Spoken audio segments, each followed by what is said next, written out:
Hello and welcome to the Creatively Challenged podcast, where we talk entertainment news and random topics we bring to this $34 card table. I'm one of your hosts, Ryan Nolan, and I'm here with my friend Mike Stuglis. How are you doing today, Mike? Hello there. And seated across from me is the man himself, Danny Stewart. Now, Dan, how are we doing today? Nature made me a freak. Man made me a weapon. And God made it last too long. That's the theme of today's episode. Absolutely, it's disturbing. Mike, what have we got for the news this week? Earlier last week, Bill Paxton, character actor who is in a variety of roles through his illustrious career, tragically died at the early age of 61. And I took it pretty hard to home because the first series I ever saw him in was not even a movie, actually. I saw him in the very good miniseries Hatfields and McCoys, and that's really what I remember him for. And it was kind of a landmark seeing my first miniseries, and it was really sad to see him go because he's been in so many things. But yeah, it's tragic news. Guy was only 61 years old. Okay, I mean, I don't really remember him from anything in particular. I haven't seen much of his work. But there's been a few number of things. Like I know he was a character in Spy Kids. He was the famed Dinky Winks, cowboy type guy. I don't really know much else, but it's sad to see someone go at 61. That's a shame. I wouldn't say that's on the top of his work. No. My favorite role of his was alongside Tom Hanks in the movie Apollo 13. What an incredible movie. He was also in Tombstone as Morgan Earp. And those movies obviously came out in the mid-90s and just outstanding movies. And obviously he's not the main character in those movies. And, you know, Bill Paxton was never really known as the main character guy. Just a great character actor, has done so many roles. He acted in 93 different things throughout his career, and he surely will be missed.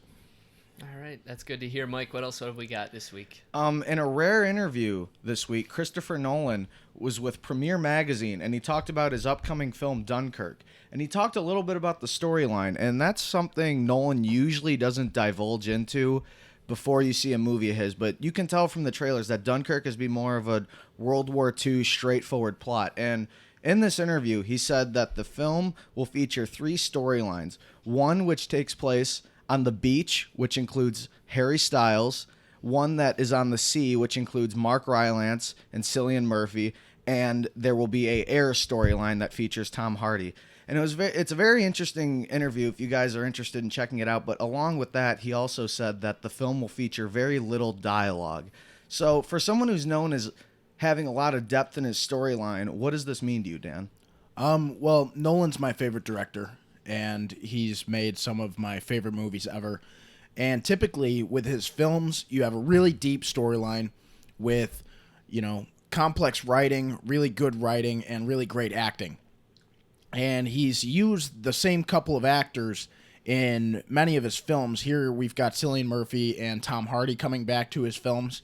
And as he said right there, not dialogue driven, and there are going to be 3 different kind of storylines. Usually with his film, you kind of follow one central character with very important side characters, but you still kind of get the story from one perspective. And then you have to, divulge it and kind of think about everything else that's going on with it. So this is going to be an interesting take, especially since he's this kind of deep into his directing career, to kind of make a different movie, and I'm very excited for it. Mm-hmm. The thing that stood out to me from what you just said was that it's not going to be very dialogue heavy. I've always liked the dialogue in Christopher Nolan movies, but I think I'm interested to see if he's going to be using little dialogue. Maybe he's going to be using the kind of horror and scale of World War II to let it speak for itself, which I'm really interested to see. So far in the trailers, we've had a few big scenes that you kind of get the idea that there's going to be like some big scene in this location or that location. I'm really excited to see what he has in store for us. Well, what I'm excited about as well, we talked about this during our last show, but a movie like Hacksaw Ridge and Fury, which have shown the real horrors of World War II, and it's not really a patriotic film. Yeah. I'm hoping kind of the same thing from Dunkirk, and I know it's the British Army, but still, we're going to get a different perspective from World War II, and we're going to... What? I said a horrors. The horrors of war. The horrors of World War II. And we're going to get that.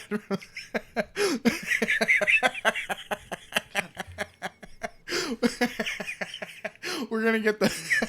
All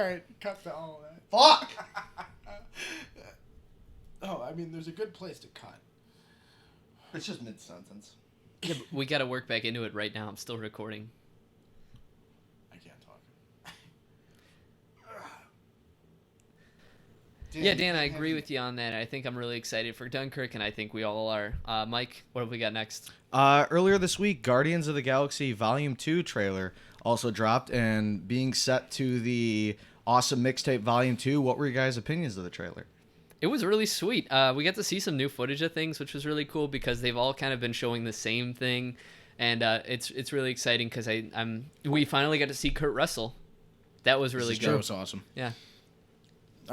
Well, I'm still so excited for Baby Groot, as well as Rocket. You know, those characters in the first one were awesome, but really this film is just. I hope it doesn't miss a beat with the gap between the first one and the second one. I hope we get rolling with more jokes immediately in this film, and this trailer shows that this film is going to be very promising. But Marvel hasn't really made a piece of crap yet. So I trust them, and now that Guardians is one of their biggest franchises, then, you know, it's going to be good. And like you said, Kurt Russell, bringing in him as Star-Lord's father is awesome, so I'm excited to see him, and I'm excited to see this movie. The first 20 seconds gives you a little insight into the comedy. You get a joke from Star-Lord about about like guns or something like that with Gamora, and then you get Rocket telling a joke when the big space, whatever that thing is, big alien, coming in, and Rocket's like, oh, that's intense. Like that's just it throws you right back into the tone. So yeah, I'm right there with you guys. The trailer was a lot of fun. Yeah, they're still putting the same kind of passion and love into this that they did in the first one. So I think we're going to be in good hands here. All right. Next we have Martin Scorsese's The Irishman getting confirmed. Well, actually, last week they sold their rights to Netflix, so it looks like they'll be streamed when the movie comes out. And it looks like the movie's going to have a budget of about between $125 and $150 million. And if you guys are not aware of this, The Irishman, like I said, directed by Martin Scorsese, this movie will star Robert De Niro, Al Pacino, And maybe Joe Pesci. Maybe Harvey Keitel, and maybe Bobby Cannavale. I mean, the cast for this is awesome, and the people are saying that it needs this high of a budget to go back in time because the movie is going to de-age the characters like they did in Benjamin Button. So we're mainly focusing on the budget here and the overall story, but what are your guys' opinions? Well, Scorsese is an all-time great, one of the best directors in the modern Hollywood era. And these actors he's worked with in the past, and obviously he's not made... Pacino. Pacino yeah, and him actually have never not, worked not together. Pacino. Yeah. So this is going to be huge to get Pacino, who's been in, obviously, the Godfather films and Scarface. You know, he's been in other mob films.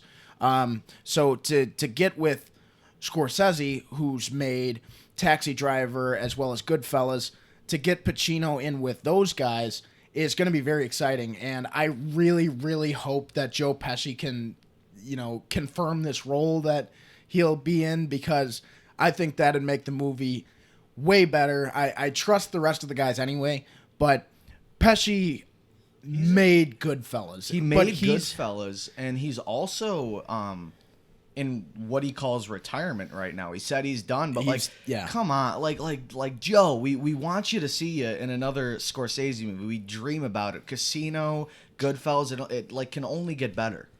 Well, I completely agree, but Ryan, let's go to you there. I'll be the first to say out of a lot of people that I'm actually kind of worried about this movie, and it's not that I don't have faith in Martin Scorsese, or Sezi as some people say. I don't know what it actually is. Maybe it's a more Italian way to say Scorsese, but Scorsese, but you know, whatever. I'm gonna keep saying it the way I say it, but I'm worried about this because in what worlds is it hard for a studio to pick up a Martin Scorsese mob movie? If you weren't following this movie's had a lot of trouble getting picked up. He's been pitching it to a lot of studios, and a lot of people didn't do it. And I just don't understand what studio wouldn't want to pick up something that would be a guaranteed hit, and it's kind of worried. So maybe there's something wrong, maybe there isn't, but I just don't understand why it's had so much trouble. I personally, I can see what you're saying there, because they were originally signed on with someone, and then that deal fell through or something like that. So I'm not 100% sure, but I'm with you there. I understand where you're coming from, but I think it has to do with a lot of people are kind of worrisome of bringing these older actors back into the spotlight. Maybe like their time's passed, and I think that might be a part of it. And a ginormous budget is always not easy for your typical company. So Sure. I think that's maybe what might be holding it back. I don't see Martin Scorsese, like, it's so hard to imagine him making a bad mob film. So that's why I can't see a studio thinking like that. Well, maybe it's lack of communication with the actors. I mean, he's kind of putting a lot down on the line to say, you know, I've got Bob De Niro, I've got Joe Pesci, I want Harvey Keitel, I want Al Pacino. It's a lot of money to and go along with that's the a lot budget, of yeah. money, you know. And you're saying I've got all these old actors, I'm going to make them look young again. But what if your idea here just doesn't work, you know? And I think there is a lot of risk, but also, like I said, he's one of the best modern directors, and he's made outstanding films with these outstanding actors who have illustrious careers. So, but to see a company like Netflix, who's on the rise and has a lot of money, I'm glad they're taking the chance here, but it's not really taking a chance. I'm glad they're picking up the project, Yeah. really. Yeah. All right, what else have we got? Finally on the news this week, there was the, I think, official trailer, if you want to call Yeah. it, for Pirates of the Caribbean's Dead Man Tell No Tales. And I will immediately pass it off to Dan because I know he is a huge Pirates of the Caribbean fan. Dan, what did you think of the trailer?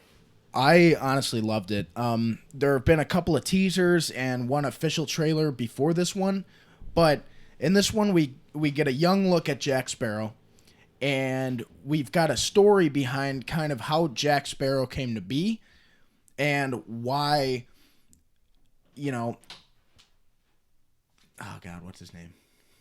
Javier Bardem. Yeah, There you go. Javier Bardem. I always get him and Benicio mixed up.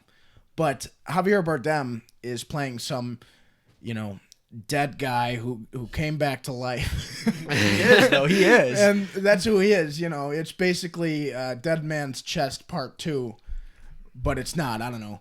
But the story looks interesting. You're bringing back Orlando Bloom. Jack Sparrow's back. And there's also some new cast members that look younger that I don't know if their plan is to continue the Pirate series after this, but maybe Jack Sparrow finally gets what's coming to him after all this time. But I'm really excited. This trailer was awesome. I think it looks better already than the fourth one. The last one with Penelope I Cruz. can't think of the name. Penelope Cruz and Ian McShane and the Fountain of Youth and all that noise. Yeah, that one. But you know, I think this film has a lot of promise, and I really hope that it's good because I've been a Pirates fan for a long time, since the first film.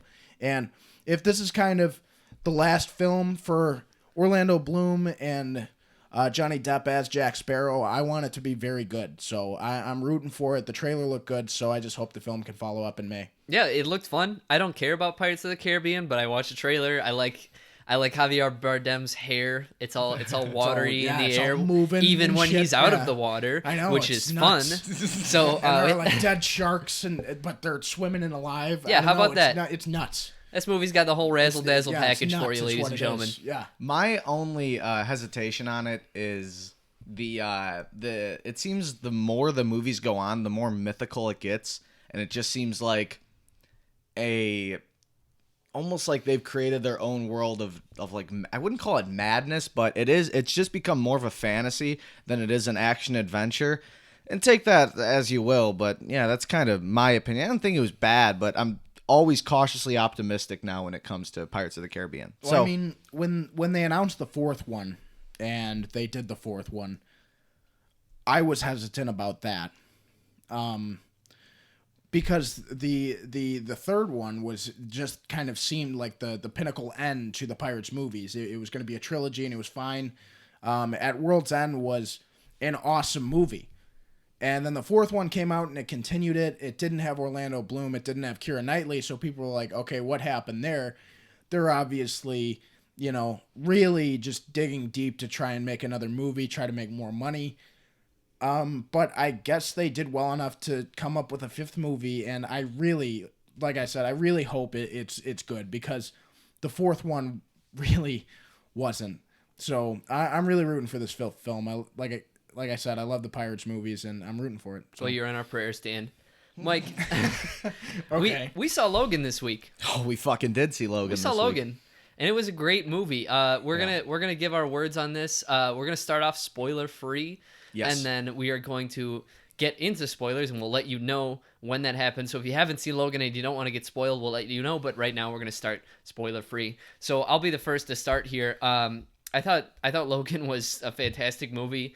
I think it was great because it kind of felt like they went on their own to set and make their own message. It was different than the regular superhero movie formula that you get, because a lot of times we'll see these heroes and you can kind of compare Doctor Strange to Iron Man in the way that the story moves on and things like that. And so it was character driven. It was based on these interesting characters, and it was building upon them that got us a lot more emotionally involved in the movie. And I think it was much better because instead of just like bad guy X will destroy the world and they're in the big city and they got to fight him, it was a lot more than that. And we got to know characters in a more intimate way.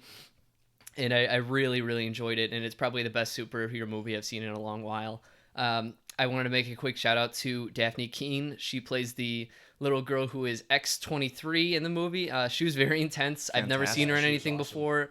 And I was honestly very impressed. I would say, if you haven't seen it, I would highly recommend it. And it's really for everybody. Even if you don't follow comic book movies, you don't know much about Wolverine, it's great.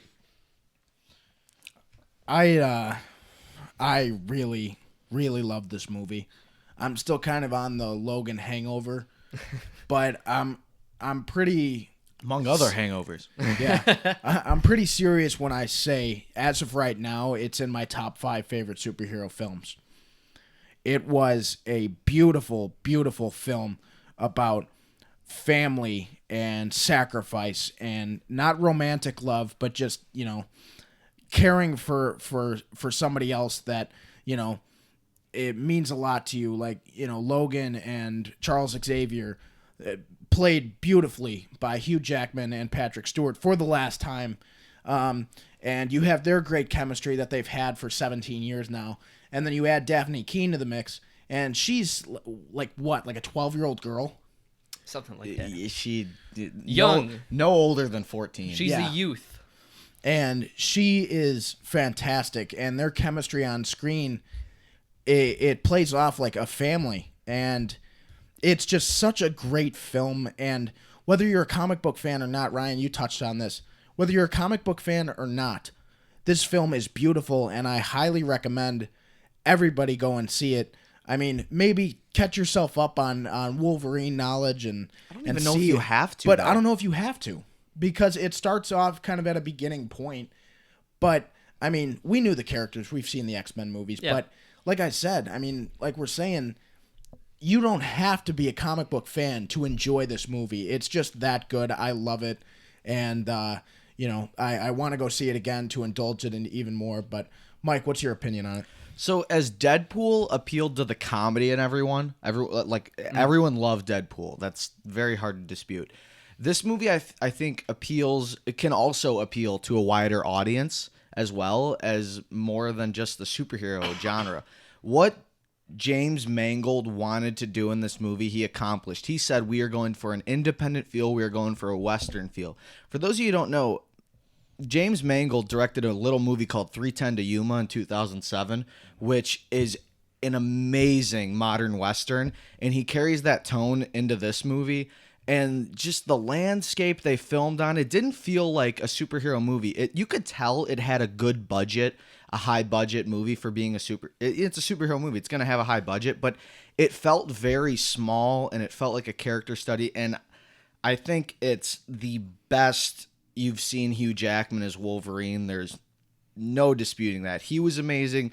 Patrick Stewart was amazing. I'm going to give a shout out to Boyd Halbrook, who played the antagonist. He wasn't overly menacing, I'd say, but his banter and comments were always like very on point. I thought he delivered his lines very well. He was a really good villain for, kind of being in the last Wolverine movie. Yeah. And he kind of had a chance to be, a typical X-Men villain, and that they're going to lose in the end. But really, he, along with all the other antagonists in the film, you know, and that driving force, he was really good, and he did really well. And every time he's on screen, he kind of just takes it over, and you're like, oh shit, here's the bad guy, and we know what he wants, and he's really good. So I enjoyed his part as well, but again, I enjoyed the whole movie. There was not much. I'll be the first one to say there was parts of it that were as a whole, I love the movie. As I said, there are parts of it that are slow, maybe intentionally for the smaller character moments. Maybe that's just me feeling it was slow. But also my other negative was this movie is R rating, and it should be 100%. It delivers on the violence that it needs to be, but I felt like it was overly gratuitous at points. I felt like they overused the F-bomb in the first 20 minutes just to say it. I feel like sometimes it just came off as like, oh, I'm saying fuck just to say fuck. That's kind of what it felt like. Like they got Patrick Stewart to say fuck, and It was awesome. Like, it was awesome, but it was few just times. like it was unnecessary almost to his part, because it's like Charles Xavier in all of the X-Men movies has said fuck like twice, maybe. You know, like, but it was McAvoy, not Stewart, though. Mm-hmm. So it was just kind of weird, and it's not something I didn't enjoy.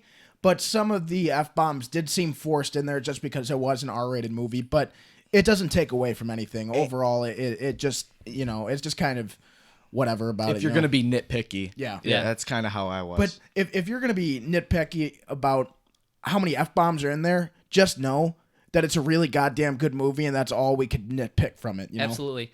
Now, getting into spoiler territory, so anyone listening, we are going to talk about spoilers now. We're going to get into the plot. So if you haven't seen Logan and you don't want to get ruined on anything, stop listening. Stop, okay? So what do you guys want to say that might spoil the audience here? So, fuck. Let's just talk about Deadpool. If you have it off the top of your head. Let's talk about Deadpool. Okay. I know Ryan Reynolds and Marvel officially released that Deadpool opening scene. It was fucking hysterical. And, you know, usually with Marvel movies, you have that end credit scene. We all know it. Everybody kind of knows that Marvel does that end credit scene. They started off the movie with this 3.5-minute Deadpool scene that was a preview for Deadpool 2. And it was absolutely hilarious. But the reason why they did it and why it was awesome was because they start out what we know is about to be a serious, very serious Wolverine movie with the laughs. You're not interrupting Johnny Cash's post-credit song with a fucking not at all. Deadpool with the Deadpool comedy circuit. The Man Comes Around is played during the credits, and that's all that's during the credits because, like I said, they put the Deadpool part at the beginning, and you were going to get all your laughs out then. Not that there were no laughs during Logan. There were a couple of one-liners and moments where it was funny, but overall, it's a serious and sad drama film that kind of didn't have any room to be funny at the end because, obviously, in the end, huge spoiler. So if you didn't leave a minute ago, leave now. You know, Logan's dead. Charles Xavier's dead. And you leave the movie feeling good because, you know, Daphne Keane as X-23, she survives and she's got her friends and they're young kids and they're going to be X-Men or mutants and they're going to live on. But one of the best comic book characters played by Hugh Jackman for the last 17 years and Charles Xavier played by Patrick Stewart for the last 17 years. They're gone in the comic book universe, and it's sad. It's really sad. And you end the movie off like that. You shouldn't be waiting after the credits to laugh with Deadpool. So I'm really glad they did that at the beginning of the film. I thought they did that really well, and I'm glad they did that.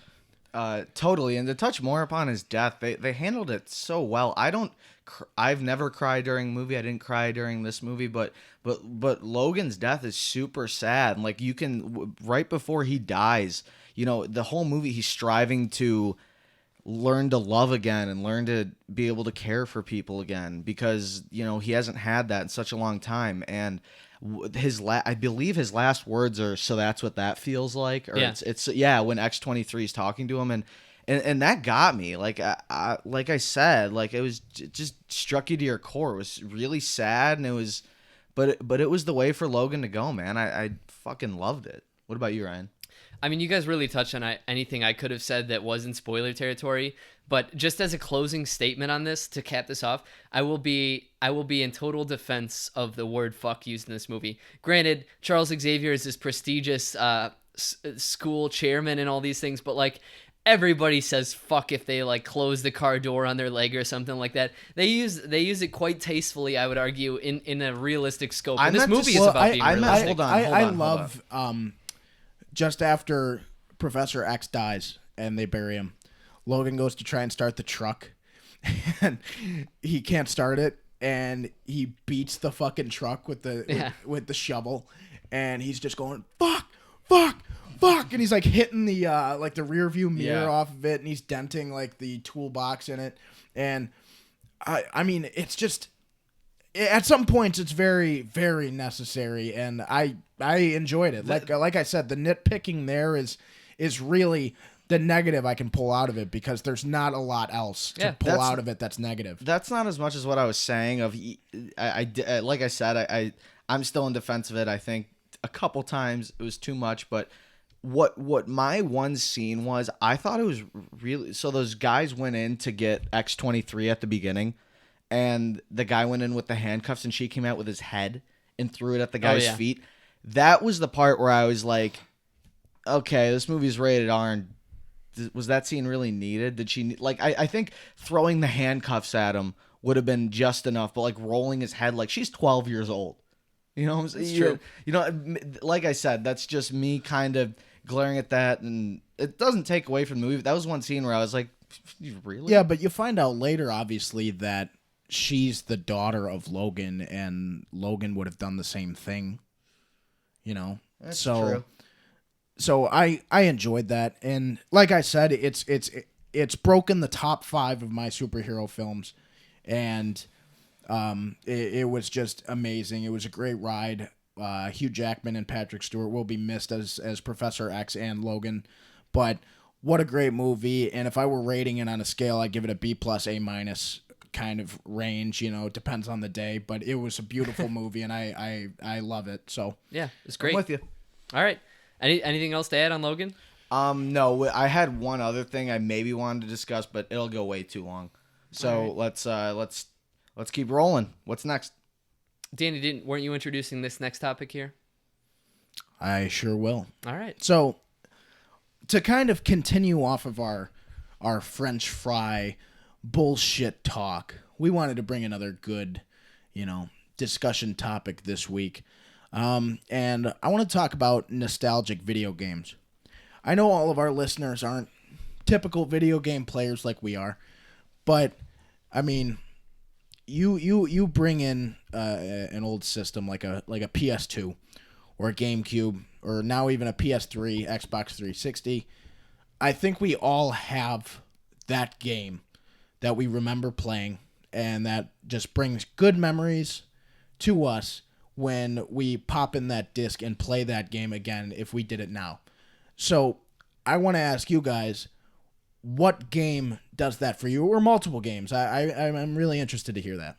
I really enjoyed. I played a lot of games, but one game I really, really enjoyed, and still I think about playing it and how much fun I had, was on the Wii. On the Wii, I really enjoyed playing Super Smash Bros. Brawl. I really liked playing that game and getting to fucking kill people and assert your dominance over your friends and be like, yeah, I'm the baddest man in this game. We all got 8 lives and I'm the one left standing. That was one game that I really got competitive with. I really enjoyed all the characters they had in it. I enjoyed the storyline. I played it with my brother, my friends, everybody. I played that game with everyone, and that was the one that really rang true to me. And that game was a lot of fun. Did you guys play that game? Yeah, nothing divided a friendship more than Super Smash Bros. When you get really heated with your friend, you're like, I gotta beat this motherfucker in this, or else I'm gonna be the weak sauce in the group. I can't do this. Whether it's Melee or Brawl, you kind of have to find your character and stick with them. Like if you're a Link guy, you got to be Link, you know? Who'd you guys play as? I played as Ike. Okay. In Brawl, I played as Sonic the Hedgehog. And in Melee, I think I played as Luigi a lot. Sure. Either him or Star Fox. You didn't play as Ness or Lucas? No. They were bad motherfuckers. No, I disagree. I didn't like them. I am always every time Captain fucking Falcon. Captain Falcon. Falcon Punch! Yeah, he's the best. He's the best. The Falcon Punch, you can get out of anything. He looks cool. You know, he's a tall dude. You know? I just remember Ganondorf was like his villain or whatever, and you could play as Ganondorf as well. Were you guys Kirby fans? Kirby was cool. I I feel like you could pick Kirby every once in a blue moon and like win with Kirby. I remember, you know, a few of my friends back in the day would pick Kirby, and you know, Kirby was always fun because you'd kind of let your friend who was playing as Kirby, like, you know, suck you up and then turn into, and then you could use like the bee, whatever bee was, like you could use that power, and you spit them out, and then like Mario's bee was like fireballs. So then Kirby could use those fireballs. Yeah, Whoever plays as Kirby is a real motherfucker. He's now, really... Dan, I want to correct you on something because you said Ganondorf is the villain for Captain Falcon, and that's just not true. That's not true. He's Link's villain. Is he? Yeah, he's the villain in Legend of Zelda. He's the main villain always. I'm not a Nintendo Captain guy, Falcon so is from. I could have sworn because don't they have like the same fucking powers in Melee? No. Captain Falcon is they have from the a game same- called F-Zero. It's a racing game. You never are like Captain Falcon walking around. He has his own map where it's racing. Yeah. No, Ganondorf I don't is Link's fucking know. villain. I'm not a Nintendo guy. If Yeah, we want to we're- start talking about we're not all- PlayStation, then No, I'll get it no, all no, in no. it. I just want to make it known to the audience that we know what we're talking about here. So you said I you were don't. Captain I Falcon. don't know what I'm Always. talking about when it comes Always? to Nintendo. Okay. Yeah, I was... what's great about that game is you had... I think it was 32 characters, something like that. And everyone had their... Like, there were people who were good as, like, fucking Mr. Game & Watch and Jigglypuff. And I would be fucking pissed when I got killed by them because Mr. Game & Watch turned into, like, an octopus, and he'd, like, No, I like poke when you he and you'd flip- fly off. when he Bullshit. flips his bacon at you. And then Jigglypuff turns into a giant dildo and she fucking flaps on the map. Christ. It was horrible. Okay. I don't remember that. Moving on. I think you were playing a different game. Moving on here, I want to talk about my nostalgic game here, and mine is a series because this had kind of encompassed a few years of my life, and I want to make a quick shout out to the Call of Duty series. And a lot of people are divisive on whether or not Call of Duty is a great game, but I think nonetheless. Well, back in the day, it was. Now I think all the new Call of Duty games suck ass. And We'll let 'em- and that it's your let 'em prerogative go. to think that, but I think that there was a time in our lives when every year whatever Call of Duty was out, we were all playing it, and there was an amount of kids all our age, and we all hung out, and every day after school you'd get on your Xbox and you see all your friends are logged in, and you get into Call of Duty and you play a game, and we just talked about stupid shit and wasted so much time when we could have been Basically doing our like this. homework. Yeah. And we always would play Call of Duty, and it was just a good time. Not so much about the game, but I have a fond nostalgic memory about just logging in and getting in a party with your friends and just talking about dumb shit for hours on end and just playing Call of Duty. Which one are you talking about? A specific one? Because No. I would say that nostalgia ended with Black Ops. Okay, I mean, but that was just like the Probably. time in our lives. It started to decline at that. I but yeah. totally Yeah. understand what you're saying because we played together. Yeah, but- And I would say we played together from fucking 7th grade probably till sophomore year. Like everyone was always playing. it was a good time. Well, And- it was that stretch where it was COD 4, World at War, Modern Warfare 2, Was and World at War first? and or- then yeah. No, COD 4 COD 4. was first. No, COD COD 4. it was COD You're 4, right. COD You're right. 4, World at War, Modern Warfare 2, and then Black Ops. yeah. Just that stretch of 4 years was awesome. And also in those 4 years, if we're talking about, you know, the war games, Gears of War, that series, and Halo. And at that point in time, it was Halo 3 that dominated. Sure. So many good memories from those games. Yeah. Totally. You could log on, like you said, you get in a lobby, and I'd always play split screen with my older brother because, you know, games could do that where you could both be online on the same console and still be in the same party.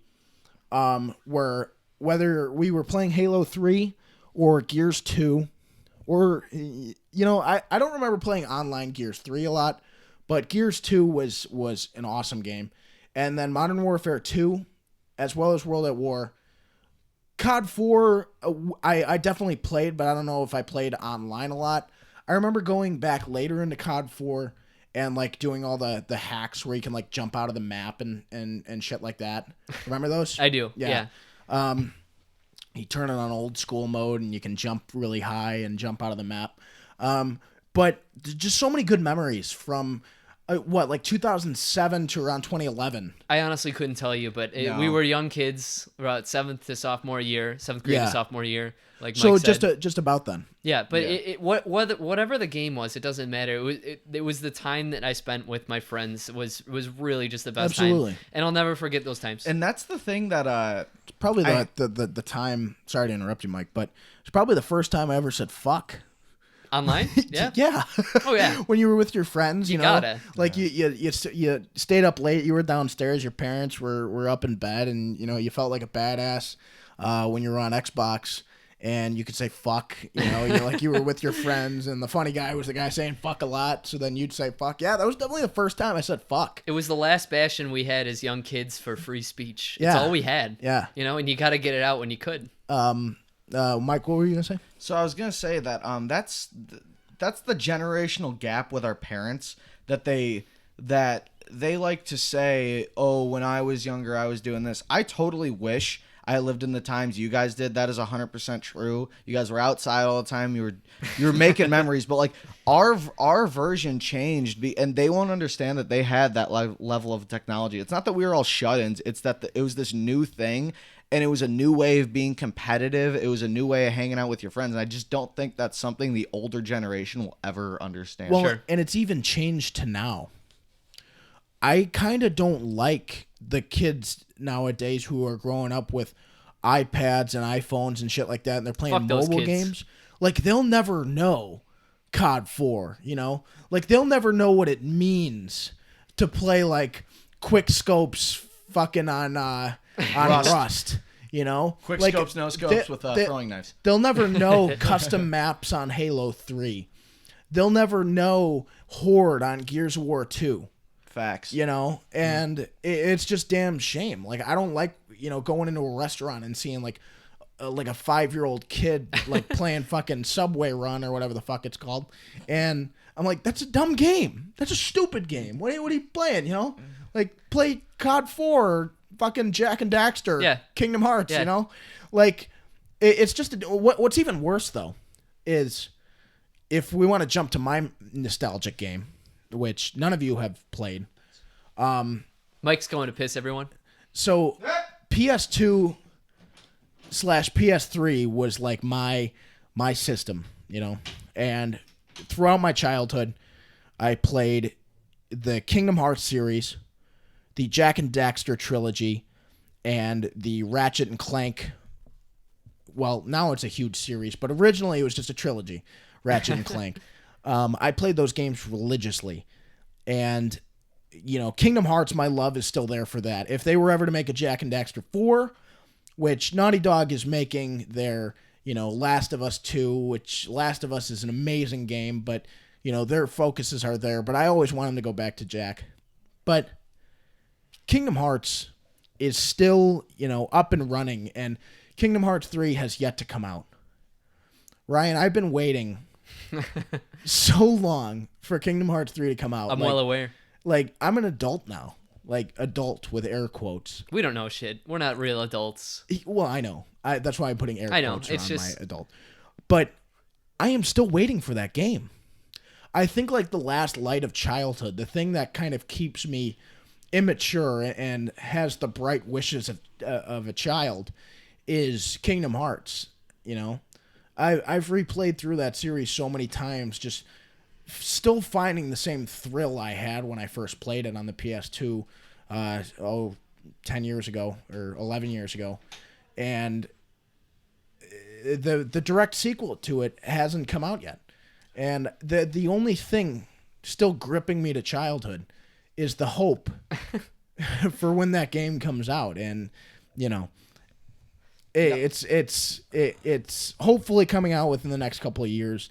I get to go to E3 in June out in LA. That's the gaming conference, and Square Enix is rumored to be there with Kingdom Hearts 3. So I'm still hoping, but that's my nostalgic game. Now, Ryan, let me ask you a quick question. He still gets the same thrill out of playing Kingdom Hearts.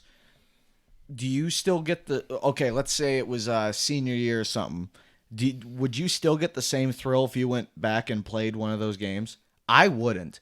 I went back and I tried to play like Nazi zombies like we used to play, and I didn't have that same thrill. Now, do you? No, I mean, maybe we've just been overexposed to it and times have changed, but I agree, like, it could not be the same. Like, exactly. It was its own time, it's its own thing. You can look back at it with memories, but those times have passed, and it's really sad, but that's how it is. I mean, don't get me wrong. There are some cutscenes in the original Kingdom Hearts game, which now in the remixes that they made for the PS3, the remasters, you can actually skip those cutscenes now. So, but there are some cutscenes I can recite line for line because I died so many times to where I just know it, and I'll skip. That sounds more painful than nostalgic. Well, yeah. I mean, but it's still there. Like, I love going back and facing old bosses that I couldn't beat as a kid, but now I can. But I still know the cutscenes before you fight them, like, by heart. But I don't want to hear them because I just know them by line because it just used to fucking irritate me so bad. Like, I think I've only ever broken 3 controllers in my life. Only 3. Just 3. Only 3. Just 3. Okay, one was like a PlayStation 2 controller because the Harry Potter and the Chamber of Secrets video game, the mixing potions, you had to like fucking press buttons and shit, and I wasn't good at it yet, and I smashed a controller there. Kingdom Hearts 2, Demix, he summons water demons or something like that, and Goofy dies and all this shit. And you don't just have to fight him, you got to beat the water clones and like, you know, you focus on the water clones, then you forget about him and he kills you, or you focus on the water clones and it's just ridiculous. It pisses me off. I'm sorry, I broke a controller there. You're getting far. NBA 2K14, Grievous Vasquez. Just say the game. Just say Grievous Vasquez was beating my player for some reason. My player is like 90 overall. Grievous Vasquez is 68 overall, and he was scoring 30 points, and I fucking smashed a controller there because I was angry and I was upset. But only 3, so I'm not nuts or anything. You know, it happens to all of us every now and again. That was a good topic. And moving forward, I wanted to present my topic of the week, and I wanted to talk about pet peeves. Now, you even hate that word though. Now one of my pet peeves is actually people who say pet peeves because it's a dumb word, and I think so. You hate yourself. I would rather ask. I do hate myself. I would rather ask instead of what is your pet peeve, what is something that people do that's annoying to you? Sit in my goddamn chair. Sitting in your chair. What do you mean? So, you know, like we're all in college classes. You know, you go to class every day. And you have an assigned seat. There's just a place you sit in every day. And I hate, you know, I don't even want to fucking get up and go to class on Monday morning, but I do because I have to. And I go to class, and some asshole sitting in my seat. You know, like, get the fuck out. That's my seat. Like, you sit over there, you know? Like, that's where you sit every day. This is where I sit every day. Get the fuck out. You know? So you were a little used to the you're very accustomed to in high school and grade school when the assigned seats. The assigned seats. Yeah, that's what you're into. Like the seating chart, I treat it religiously. Well, usually you get these. Usually, when the semester goes on, everyone gets a feel, and you have your territory. You sit in the same general area, but there's always that one fuck boy who comes in, and for some reason, it's almost like he hasn't been there all semester, and he sits in your chair, and it's just I don't understand why they think they can do that. And then he won't be there the next fucking 5 days because he's a failure and get the fuck out of college. It's a goddamn shame, is what it is, and you know, I also fucking hate, you know, like. Then you like sit behind him, you know, because you want to get that feel of like, okay, like I'm still gonna sit in the same general area, but then they sit in front of you and they got a big head, and you can't fucking see the board. Tall guys, you know, like fuck, Jesus fucking Christ. It Adding pisses to me that, off. it's horrible in class when you're sitting there and then like some girl's shopping or like someone's looking at like videos Oh, Mike and I in econ. and on their every laptop week. in front of you. It's horrible. Every week, every fucking day, there's these fucking girls sitting in front of us shopping for swimsuits, and it's fucking February. Why are And you then they there? ask us. They ask us for the answers on every question. Yeah, they do. Like we don't know what we're talking about either. So why are you asking us? Quit bothering me. Yeah. One of my pet peeves is too often in public I'll be in a restroom, relieving myself. Taking a shit. Just Dropping going the kids off at the pool. just going ape on the toilet bowl, and you'll be washing your hands afterward, and then you realize like the people who join you in the restroom at the same time just walk out. They don't wash their hands.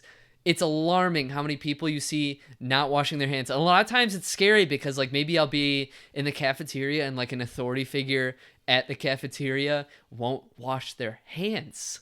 And it's like, Jesus Christ, you're touching all this food for people. So when we were at Fuddruckers earlier, I waited to see if that kid that pissed after you. Yeah, There was a you were little kid that watching it? pissed.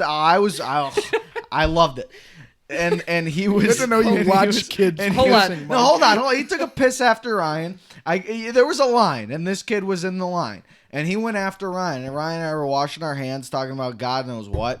And then the kid follows us, and I I didn't like make sure, but I was like, is he gonna walk out or is he gonna wash his hands? He walked out? He washed his hands. Okay, good. But I was like making sure, like that's the level of consciousness I'm at. I'm like, is this person gonna wash their hands or are they just gonna walk out? I just want to quote you here. You said, I watched that kid piss.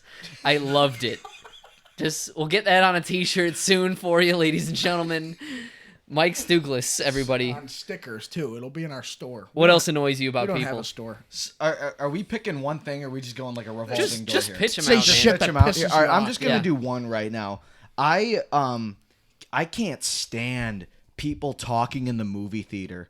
Fuck that. Holy yeah, fuck! fuck Well, them. I paid my $12. So did you. Watch the goddamn movie and don't sit there with your fucking phone in your hand looking at God knows what. What you paid $12. Well, even if you're watching a movie on your fucking couch, or you're watching a TV show, and Mr. Asshole comes in, and he's on his phone or he's on his fucking laptop, and he starts asking questions about the show. Like, do you care that much to where you're going to come in, we're watching the show, obviously, or the movie, and you're going to be on your shit, your phone or your laptop. Do you really need to fucking hear yourself speak to ask dumb fucking questions that aren't going to be answered to your level of fucking acceptance because you're not going to watch the thing we're watching? So I laugh when people go into a theater. Like I said, they pay their money. They're with their let's say it's some I don't know, whoever it is. They're with their husband or something, and they're literally asking questions about the movie while it's happening. Like, you think I fucking know? I'm watching the same thing as you are. I cannot stand when people around me talk during a movie theater or go on their phone. One, because I paid my money and it's fucking ignorant for you to do that. Yeah. Two, enjoy yourself. What's the point of coming here if you're going to be on your phone talking to Joe Blow about what fucking dress you bought? I don't give a shit, nor does he. Watch the goddamn movie. I live for the moments in movie theaters, though, where something funny happens in a movie, and then everybody kind of is, like, laughing, and you hear that one guy go, like, ha, ha, ha, ha. Because he didn't get it because he's a fucking idiot. No. Like, the guy, some guy during Logan yesterday, I don't know if it was during the Deadpool scene, but, like, It was. It was. It was 'cause you and him. Me and this guy were laughing out loud, but it was fucking funny. Like, Yeah. I don't know why everybody else was trying to, like, retain their laughter. Because I think that's the loudest I've ever laughed in a film. Well, since I saw Deadpool last year. Like, that was fucking hysterical, and like I lost my shit, and so did that guy in the theater. And I shout out to him, whoever the fuck he was, because I'm glad he laughed with me. Good. I see that. But we let's keep going. Yeah. Who's Yeah, got of another? course. one? We're angry individuals. We could Yeah. sit here and talk about this shit. Well, Ryan, what's yours? We'll go back to you. We'll go. My next one. Okay, let's see. Let's look at my list here. This one, it's a bit meticulous. It's not something that all people have an eye for, but Jesus Christ, does it bother me? All too often, at least in my household, people will cook something in the microwave, and take it out maybe 5 seconds before, 10 seconds before, but then not click end on it. And you got that 5 seconds, that 5 seconds left on the microwave, and it's just like, God damn it. It's one button. It's one button. You can end it there, and it's okay. So I hate people who leave time on the microwave. And I know there might not be a lot to say about this, but it's just proper etiquette. And then it's just proper etiquette. And then you're not paying attention, so you're trying to press fucking buttons, and it's not working Yeah. because there's still that 5 seconds left. And then you see it's the 5 seconds. You want to put your head in the microwave and cook yourself. But you'd think that would just be an understanding of human condition, that people would know I shouldn't be leaving time on here. But there's outliers in humanity. But maybe they think it's a sick joke to leave time on the microwave. Dan and I find it on our microwave probably daily. Daily with our other roommates, guys. We love so you. sorry. But you got to stop doing that. I'm so sorry, guys. They also don't clean the damn shut up. fucking lint sheet on the fucking Dryer? clothes dryer. That's another That'll kill you. conversation. That's dangerous, but that's another conversation. Dan, do you have anything to add on the microwave? On the microwave. Well, when I'm trying to cook my fucking Pop-Tarts in the morning, and I You microwave all Pop-Tarts? yeah, Good. For a while we didn't have I use a toaster. For a Okay. while we didn't have a toaster, so I just used the microwave, and it's the fucking same. It doesn't matter. But I put my Pop-Tarts on a paper towel, and I put it down in the microwave, and there's fucking spilled soup or fucking water or something on the thing of the microwave, and then it's like soaked into my paper towel, and then all of a sudden like my Pop-Tarts taste like melted fucking butter or something like Oh, that. gross. It's gross because I don't know how long that's been there, but it's not clean in there. No. Like clean the microwave, like it's just fucking ridiculous. People undermine how important microwave etiquette is. It's very It's important. incredible. Yeah. Like this isn't like us being clean freaks. This is us just being human beings experiencing the shit that other human beings haven't learned. I understand. It's a goddamn shame is what it is. The turntable is where you place your food. You want to make sure that's fucking clean. Like, I just want to know somebody else who is okay with like 3-day-old butter on their fucking Pop-Tarts, It's bad. It's bad. It's terrible. What else have you got on your list there, Dan? It really fucking pisses me off when somebody who has no fucking authority over you, like, tells you what to do without saying please, without really asking you, demanding things from you. And I'm like, who the fuck are you? Who the fuck are you to tell me what to do when you're an asshole, That's really broad though. Like, do you have like a better example? Because I can't really picture that like in my life. So I see that as kind of like natural ignorance. Like that's kind of similar to when you hold a door for someone and they don't say thank you. Oh, okay. Like am I wrong? That's exactly it. That is exactly like that. I just don't, I take pride in trying to be a grateful and a decent human being. And that means saying thank you to somebody who holds the door for you.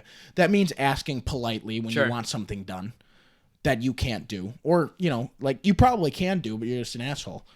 But, you just be a decent fucking human, Like, I just don't like that people, like, fucking demand other things when they're not, like, paying you to do it.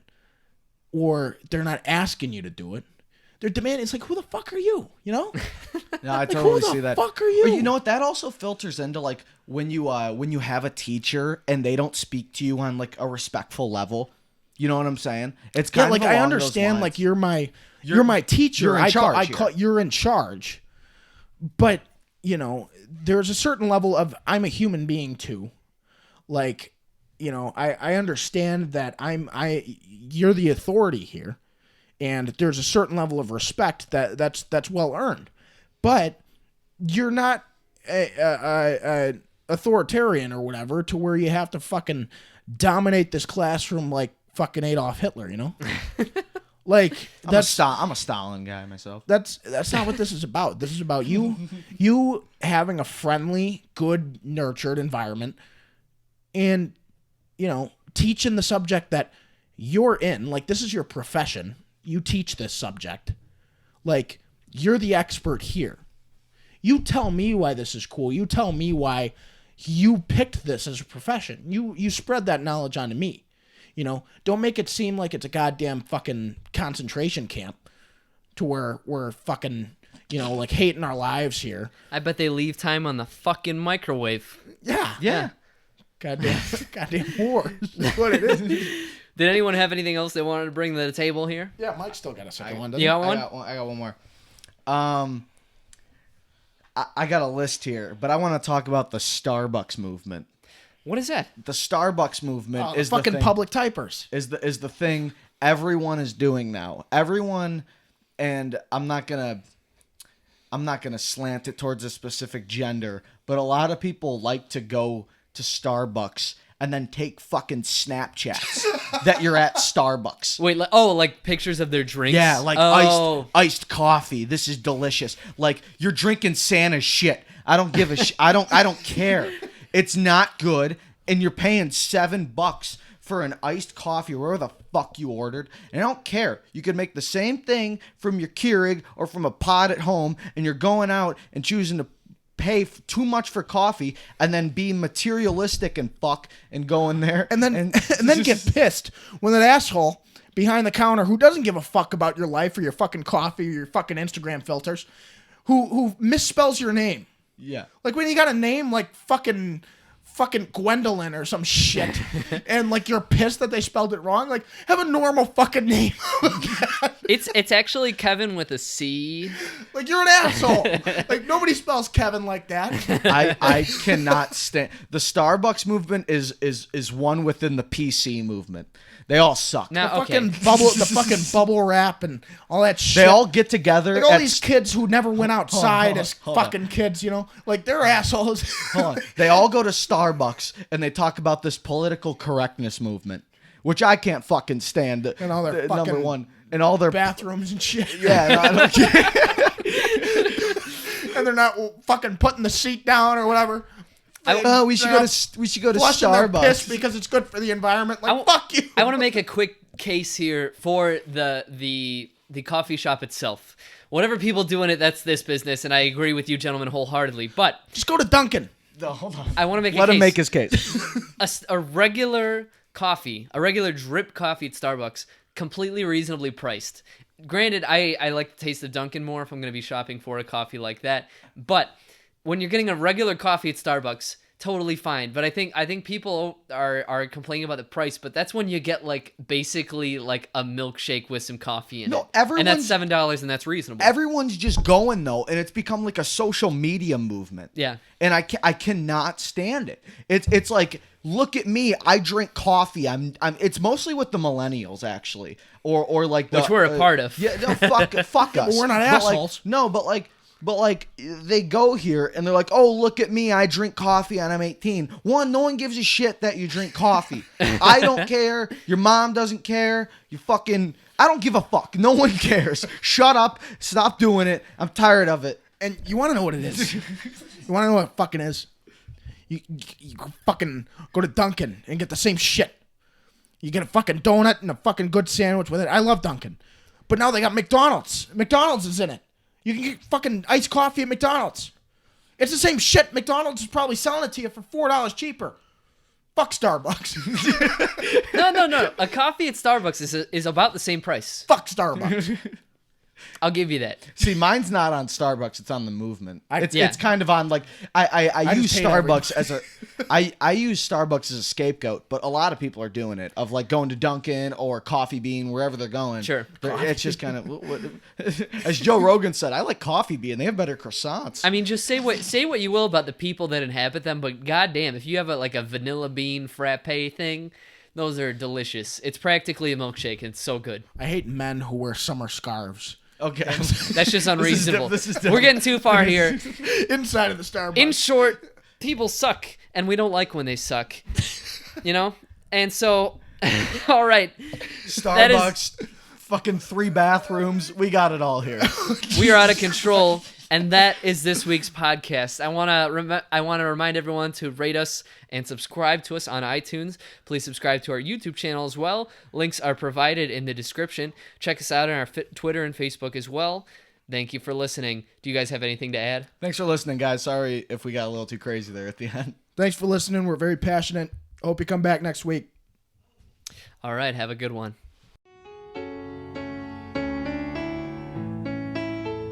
What if God was one of us? Just a slob like one of us.